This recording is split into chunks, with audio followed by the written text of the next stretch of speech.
এটি হচ্ছে hydraulic bridge. এটি কাজ করে মূলত হাইড্রোলিক প্রেসারের সাহায্যে। এটি যখন বড় কোনো জাহাজ আসে তখন সেটি সেন্সরের সাহায্যে ডিটেক্ট করে সেটি হাইড্রোলিকের মাধ্যমে সেটি উপরে উঠে যায়। যখন আবার জাহাজ যখন ব্রিজ থেকে পাস করে তখন সে নিজে নিজেই আবার নিজের অবস্থান নিয়ে ফিরে আসে। এভাবে ব্রিজটা উপরে উঠে আবার জাহাজ পার হওয়ার পরে সে নিজের অবস্থানে আবার ফিরে যায়। এটি হচ্ছে আমাদের দেশ হচ্ছে নদীমাতৃক দেশ।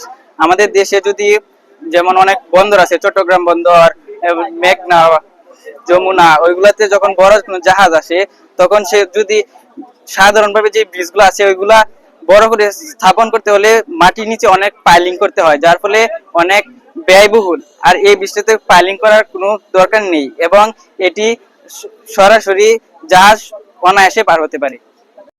কারণে স্রোত বাধা পাচ্ছে, আর স্রোতের নদীর দিকগুলো পরিবর্তন হয়ে যাচ্ছে। এটা না থাকার ফলে আমাদের আর কি নদীর দিকগুলো সঠিক থাকবে এবং সুন্দর করে আর কি নদীর ধারাটা চলতে থাকবে।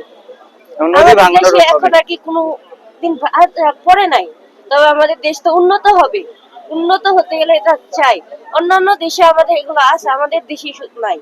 একটা ধারণা আসছে আর কি আমাদের বন্দরগুলো দেখে, দেশে আধুনিক করার চিন্তা থেকে আমাদের এগুলা অন্যান্য দেশে দেখে যে ওরা কিভাবে আধুনিক করছে নিজেদের দেশটাকে, আমাদের দেশটাও তো আধুনিক করা দরকার। এটা থেকে আমরা আর কি এটা আইডিয়াটা নিছি। নামাও।